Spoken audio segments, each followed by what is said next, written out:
আল্লাহ ডাকে আজকে একজন প্রবাসী চলে গেলেন আমাদেরকে চিরমুক্ত করে। সারাটা দিন ভালোভাবে ডিউটি করেছিল ভাইটি, হঠাৎ করে স্ট্রোক করে সে সাইডে পড়ে যায়। সাথে সাথে অ্যাম্বুলেন্স চলে আসে, তার পাশাপাশি আইসিইউ অ্যাম্বুলেন্স দুইটাই চলে আসে। ভাগ্যের এমনই পরিহাস, মাসের শেষ তারিখ, আজ সে বেতনটা পাবে, শেষ বেতনটা সে হাতে পেল না, তার আগে চলে গেলেন। অ্যাম্বুলেন্সের সাথে 5 জন ডাক্তার এসেছে তাকে সুস্থ করার জন্য, অনেকভাবে চেষ্টা চালিয়ে গেছেন, শেষ রক্ষা পেলেন না, আল্লাহর ডাকে চলে গেলেন। রোগীর হার্টবিট 0 পজিশনে চলে গেছেন, ডাক্তার ছোটাছুটি করে তাকে বাঁচানোর জন্য চেষ্টা চালিয়ে যাচ্ছেন, তারপরেও তাকে শেষ রক্ষা পেলেন না। তার জন্য ব্যবস্থা করেছে আইসিইউ গাড়ি এবং সাথে আছে অ্যাম্বুলেন্স, কিন্তু ভাগ্যের এমনই পরিহাস, তাকে আইসিইউ অ্যাম্বুলেন্সে উঠাতে পারেনি, তাকে অ্যাম্বুলেন্সে করে মেডিকেল নিয়ে চলে গেছে। নিঃশ্বাস তার তখন ছিল না, এখানে বন্ধ হয়ে গেছে। প্রবাসীরা সবসময় দুইভাবে মৃত্যুবরণ করে, একটা সময় সুখের সময় মারা যায় পৃথিবীর থেকে, আর একটা সময় তার দুঃখের সময় টেনশনে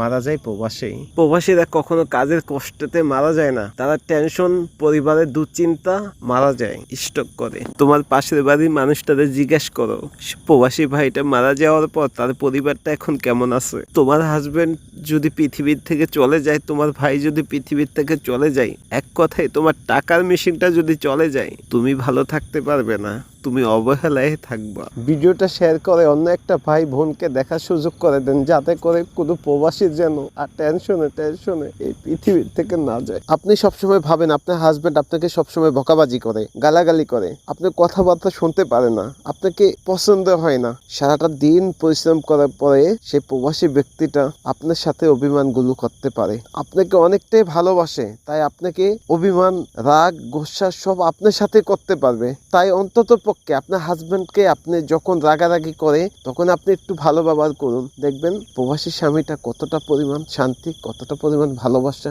আপনার জন্য, আপনার পরিবারের জন্য জমা করে রেখেছে। তা না হলে প্রবাসী কি এমনিতে তার জীবনটা বিসর্জন দিয়ে দেয়? 10 বছর 12 বছর একটা প্রবাসী কেন থাকে? আপনার জন্য, আপনার পরিবারের জন্য, আপনার সুখের জন্য। সে প্রবাসীকে কষ্ট আর দিয়েন না ভাই। আরে প্রবাসী তো সেখানে কষ্ট পায় যখন শোনে তার স্ত্রী অন্য লোকের সাথে কথা বলে, সেই জায়গায় প্রবাসী স্ট্রোক খায়।